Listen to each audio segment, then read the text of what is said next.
Deadpool wasn't Ryan Reynolds' first role, but it was the one that made the world remember him. In that red suit, with sharp-tongued humor and eyes that always seemed to hide an untold story, he became unforgettable. What began as a rejected project for over a decade, Ryan turned into a billion-dollar franchise. Thanks to the Deadpool films, he vaulted into the ranks of Hollywood's A-list. And in a gesture of gratitude toward the role that defined his career, he personally spent $200,000 on a wildly unconventional promotional campaign. But don't be too impressed by that number. For Ryan, it was just a small expense, because today he sits on a fortune worth more than $350 million.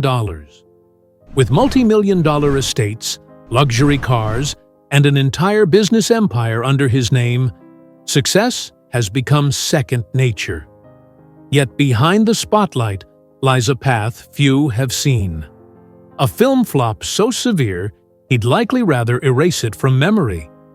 A bitter rejection that once told him, "You'll never be famous."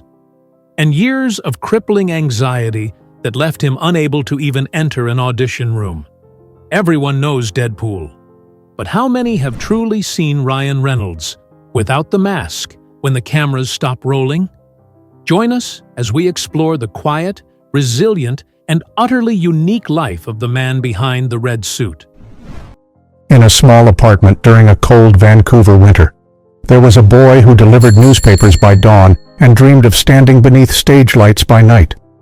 Despite the hardships, Ryan Reynolds never stopped believing that, one day, his life would be different. Ryan Rodney Reynolds was born on October 23, 1976, in Vancouver, British Columbia, the youngest of 4 boys.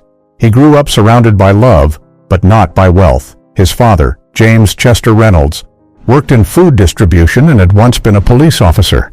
His mother, Tammy, worked in retail. Money was always tight, and life at home was a daily struggle. In the Kitsilano neighborhood, the family shared a cramped apartment. Winters in Vancouver were bitterly cold, and the heating system often failed. The 4 boys shared everything from simple meals to a narrow bed. Like so many who've grown up in tough times, Ryan learned early the quiet worries of a child who knows what it means to go without, to help the family. Ryan began working at a young age. He delivered newspapers at dawn, walking miles through the rain, his shoes soaked, fingers numb from the cold. But tucked in his jacket pocket was a slip of paper, a list of his favorite actors. A quiet reminder that the dream he carried was worth fighting for. Could a boy like that ever break through the wall of poverty? At 15, opportunity came knocking. Ryan was cast in Hillside, a teen drama series. The role was small, the set was cold. But for a boy who once delivered papers, it was everything, on set. He clutched the script with trembling hands. The lights were blinding. The director looked at him with doubt. But when Ryan delivered his first line, his voice shaking, but full of heart, the room fell silent. In that moment, he knew this is where he belonged. When the camera stopped rolling, Ryan held the script tight, his heart pounding. The road ahead would be long and uncertain. But the boy who once walked Vancouver's rainy streets with wet shoes was ready to fight for his dream. There was a time when Hollywood turned its back on him. But Ryan Reynolds didn't stop. He turned painful failures into a personal empire that made the world take notice. Ryan Reynolds, the boy who once delivered newspapers in Vancouver, soon found himself standing at a major crossroads. At the age of 19, he dropped out of Kwantlen University and left behind stability to chase his dream of becoming an actor. But Hollywood didn't welcome him. It was a brutal arena, where rejection cut like a blade. He lived in a rundown apartment in Los Angeles, drove an old car, and ran from one audition to another. Small roles in The X-Files or Sabrina the Teenage Witch barely covered rent. One director flat out told him, "You'll never be a star." That sentence hit like a punch to the gut. Was the Hollywood dream worth all this? Like so many who've been tested, Ryan faced a choice: give up or move forward. He chose forward. In 1998, the sitcom Two Guys, A Girl and a Pizza Place brought his first real break as Michael Bergen. He won audiences over, and for the first time, he didn't worry about making rent. But when the show ended in 2001, the darkness returned. No roles, no contracts. Only the question, where do I go from here? His big opportunity came in 2011 with Green Lantern, a superhero film that promised to launch him to the top. He gave it everything he had, but the film was a disaster, panned by critics, ignored by audiences. Ryan sat in a dark apartment, wondering, should I give up now? But he didn't. Instead, he bet everything on Deadpool, a project Hollywood called crazy. The R-rated film had been rejected for years. Ryan took a pay cut, co-wrote the script, and used his own money to help fund it. Every day on set felt like a gamble. Could this risky dream change everything? In 2016, Deadpool premiered. It grossed $780 million on a budget of just $58 million. On opening night, standing under a storm of camera flashes, Ryan knew he'd made it. From there, he soared. Deadpool 2 in 2018 was another hit. And in 2024, Deadpool and Wolverine crossed the $1 billion mark, cementing Ryan Reynolds as one of the top stars in the world. But his success didn't end with acting. By 2025, Ryan had built a personal fortune estimated at more than $350 million. He sold Aviation Gin in 2020 for $610 million, taking home tens of millions. In 2023, when T-Mobile acquired Mint Mobile in a $1 billion deal, Ryan, owning 25%, earned around $300 million. He also became co-owner of Wrexham AFC, helping turn the small soccer club into a global sensation through Welcome to Wrexham. Each investment proved the vision of a man once dismissed by Hollywood. From a young actor facing rejection, Ryan opened up an entire world of opportunity. But that journey is far from over. Even greater challenges lie ahead. On Deadpool's premiere night, Ryan stood under those bright red carpet lights, knowing he had turned an impossible dream into reality, launching not just a movie, but an empire of art and business. How does a boy who once couldn't afford heating end up walking through the doors of multi-million-dollar homes? From delivering newspapers in the cold Vancouver rain to building a Hollywood empire, Ryan Reynolds has climbed to extraordinary heights. By the year 2025, his net worth reached $350 million, a testament to a journey from nothing to global acclaim.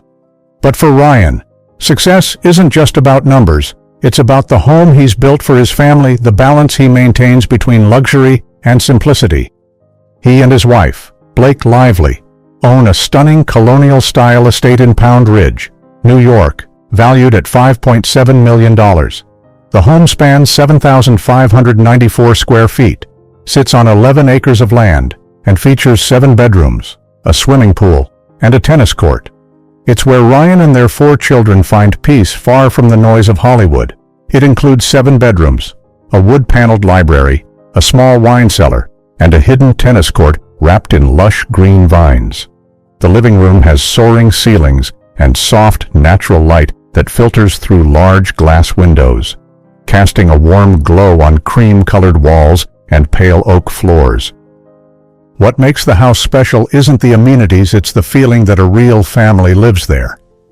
On the dining table sits a flower arrangement Blake made herself. In the kitchen, a child's high chair rests next to the marble counter where Ryan once made coffee before the kids woke up. The walls aren't pristine or glossy, but they carry the laughter and little footsteps that make a house feel alive.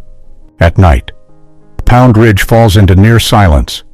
No traffic, no city lights, just the whisper of wind, the creak of floorboards, and now and then, the faint sound of cartoons playing in the kids' room. This is the world Ryan built not to show off, but to preserve what truly matters, a home in every sense of the word. In New York City, the couple chose something completely different, a penthouse loft in Tribeca, housed in a former industrial building, now estimated to be worth over $6 million. It's not large by Hollywood standards, but it's tall, open, and full of creative energy. Exposed brick, floor-to-ceiling steel-framed windows. From the living room, You can watch the sunset glint off the low rooftops, each pane of glass like a scene in a slow-motion film. Ryan has said it's a place where he can write close to the city, but not swallowed by it. Blake loves the open kitchen, where she cooks for the family and hosts weekend dinners with close friends. On the rooftop, they plant greenery, set out a few loungers, and sometimes just sit quietly under the sky. From the street below, no one knows the apartment is theirs. No nameplate, no private guard, because in New York, privacy doesn't come from high fences, it comes from knowing who you are, and not needing to prove it. The combined value of their two properties sits around $12 million. But for Ryan and Blake, that figure is just the surface. The real worth lies in what's felt within those walls, a normal life in a world that rarely allows for it. Beyond the cameras, beyond the red carpet. And beyond every line, the world remembers Ryan Reynolds chooses machines that don't draw attention. He doesn't chase flashy cars to turn heads. He picks his rides the same way he lives, quietly, but memorably. In his garage, there's no shortage of high-performance icons, but if there's one that turns heads, it's the Lamborghini Aventador, powered by a V12 engine. It accelerates from 0 to 60 in just 2.9 seconds, slate gray, Alcantara interior, the look of a spacecraft dropped onto the street, valued around $450,000, but for Ryan, its true value lies not in the horsepower, but in the quiet power of owning something the world expects you to show off, and choosing not to. He doesn't drive it during the day in heavy traffic. Usually it's at dawn, or after midnight when the roads are empty and the mind needs space, sitting in the driver's seat. The low rumble of the engine is like a reminder you've made it this far, not to run away but to keep moving forward. The opposite end of the spectrum is the Cadillac Escalade ESV, worth about $90,000, used for family outings. It's where Blake and the kids ride on weekend picnics or visits to see relatives. Leather seats, surround sound, sunshades, and a trunk large enough for 3 kids' bikes. Ryan once joked, "Nothing makes me feel more like a real dad than forgetting to lower the sun visor in the Escalade." Then there's the humble Toyota Prius, simple, older, efficient, worth less than $30,000. It often appears at the least glamorous moments, like when Ryan needs to slip out of a big event unnoticed. He once used it to drive back to Vancouver, stopping at an old bakery he loved as a kid. No climate control, no heated seats, but something better, the feeling of homecoming. He also owns 2 motorcycles. One is a Triumph Bonneville T120 classic look, low handlebars, with a deep, subtle growl.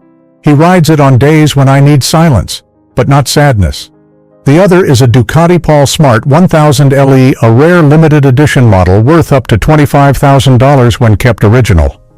Ryan doesn't often ride it in public. It's saved for empty roads, when he needs to, in his words, clear a character out of my head after playing someone like Deadpool.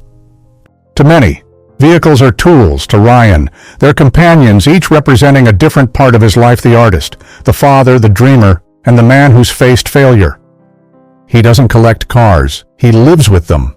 Every scratch, every overdue oil change, every unnamed drive, those are the scenes not shown in theaters, but perhaps more real than any role. In Hollywood, some let their wealth do the talking. Ryan Reynolds lets silence speak. In his 40s now, with a net worth estimated at $350 million, Ryan could live in castles with private chefs, drive supercars daily, and spend like a living brand. But he doesn't. To Ryan, wealth isn't about display, it's about choosing a life that feels right. He still drives his kids to school, still wears gray hoodies and old ball caps to the weekend market in Pound Ridge. Neighbors say he's often seen in line at the local bakery, buying pastries for his kids unnoticed. His spending habits say it all: thoughtful, deliberate, never excessive. No fashion trends, no diamond watches, no luxury restaurants with his name on the menu.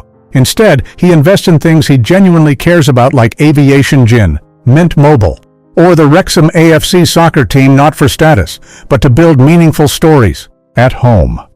Ryan prefers simplicity. In the living room, a wide gray sofa, a low bookshelf with a few classic novels, warm lighting, and a piano where the kids often tap out playful notes. No million-dollar paintings, no gold-plated dining sets. Just the scent of beeswax candles and laughter from the kitchen. He enjoys cooking usually something simple: pasta, grilled sandwiches, or baked potatoes that his youngest daughter always asks for on weekends. Blake once shared that Ryan's not the tidiest in the kitchen, but he's great at making people laugh, even when peeling potatoes with a dull knife.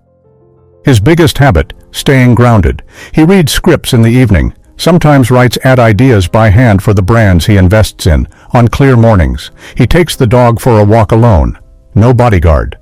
Maybe the most valuable thing in Ryan Reynolds' life isn't in a bank account. It's the ability to live among fame without losing himself. On set, Ryan Reynolds can be anyone: a superhero, a wisecrack, a loose cannon. But at home, he's just a man learning how to be a father, one day at a time. He met Blake Lively on the set of Green Lantern in 2010. They married 2 years later, in a quiet ceremony in South Carolina. No flashing lights, no media, just close family and one quiet promise from now on. Home is wherever you are. They have 4 children, and Ryan has almost never shown their faces publicly. Not to hide them, but because he believes his fame shouldn't cast a shadow over their childhood. To him, being a father is his longest, hardest role, and there's no script for it. Blake loves to cook. Ryan loves to joke. In their rare interviews, they tease each other. But behind the humor is a lasting friendship, Blake once said. He's the first person I call when I'm scared, and the last one who makes me laugh when I'm exhausted. At home, Ryan walks the dog, does the dishes, and gently rocks the kids back to sleep after a nightmare. Blake once shared that he spent 3 hours detangling his daughter's knotted hair quietly, with care. No cameras, no applause, just a little girl, asleep in her father's arms.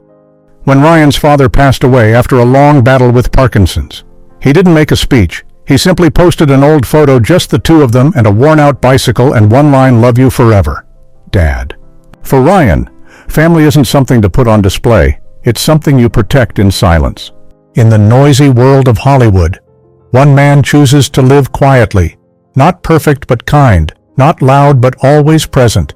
And that just maybe is more valuable than any gold statue. Some things simply can't be performed: pain, regret, and the way you carry yourself after going through it. Though he's long been known for his smile and razor-sharp sense of humor, Ryan Reynolds has faced moments that felt nearly impossible to overcome. In 2011, he divorced Scarlett Johansson, ending their marriage after just 3 years. The media swarmed, rumors spread, but Ryan remained silent. No statements, no version of events. He simply stepped back quietly. Friends say he went through a period harder than any role he'd ever played, because this time, there were no lines to hide behind. 1 year later, his wedding to Blake Lively at Boone Hall Plantation, a site that had once been a slave plantation, sparked intense public criticism. It wasn't until 2020 that Ryan spoke out. He publicly apologized, calling it a giant mistake. And the couple held a new ceremony at home. No guests, no photos, just the 2 of them taking a moment to reflect and do it right. Behind the scenes, Ryan hasn't always been as strong as he appears. He's spoken openly about his struggles with anxiety, admitting there were times he was nearly paralyzed before auditions. Rather than hide it, he chose to talk about it as a way to free himself and to let others who suffer in silence know they're not alone. Deadpool, the film that made Ryan a household name, was also the project that nearly made him quit. After the failure of Green Lantern, no one believed he could carry such an oddball, sharp-tongued, unconventional character. Studios rejected it for 11 straight years. Ryan poured in his own money, rewrote the script, and pitched it personally to small producers one by one. He risked nearly everything, and if it failed, it wouldn't just be a blow to his career, it would have been the end of the road. But as we now know, Deadpool made history. Off-screen, Ryan faced another deeply personal loss. His father passed away after a long battle with Parkinson's disease. Instead of mourning publicly, Ryan chose to act. He became one of the most vocal supporters of the Michael J. Fox Foundation, helping raise millions of dollars for research and support for patients. Sometimes, what shapes you isn't the spotlight you walk into, but the darkness you've already walked through. Not every star is loved for who they truly are, but Ryan Reynolds, after all the roles, the multi-million-dollar deals, and the stumbles along the way, has managed to hold on to something rare: sincerity. He was once dismissed as the guy who never takes anything seriously. Hollywood once turned its back on him. He once had to fund a film no one believed in. But it was that persistence that turned Deadpool into a cultural icon, not just in cinema, but in proving the value of believing in what no one else dares to try. In 2022, Ryan was awarded the Order of Canada not just for his artistic achievements, but for his ongoing humanitarian efforts. He helped raise millions of dollars for the Michael J. Fox Foundation, supported Ukrainian refugees, and funded clean water projects for Indigenous communities in Canada without needing a camera to capture it. By 2025, films featuring Ryan Reynolds had earned more than $6 billion worldwide, an extraordinary milestone for any actor, especially one known for comedy. He earned a star on the Hollywood Walk of Fame, received a Golden Globe nomination, and carved out a place uniquely his own, an artist who knows how to laugh at himself and who always gets back up after a fall. Beyond the screen, Ryan's legacy has grown through bold, thoughtful investments. He sold Aviation Gin in a deal valued at $610 million. He helped lead Mint Mobile into a $1 billion acquisition by T-Mobile. Each move was a reflection of clear vision and smart risk-taking. But no matter how much he earns, Ryan continues to live in a way that never feels performative. To his wife and children, he's an imperfect dad, but he shows up. To friends like Hugh Jackman, Taylor Swift, and Michael J. Fox, he's the quiet one who's always on time. To the public, he's a star who knows exactly who he is and never tries to be anyone else. Ryan Reynolds doesn't need to leave behind a monument. He leaves behind trust, the belief that kindness, when carried through the long haul, reaches deeper than fame ever could. And what about you in Ryan Reynolds' journey? Is there something that made you reflect on your own? Share a small story in the comments, because what you've made it through might be exactly what someone else needs to hear.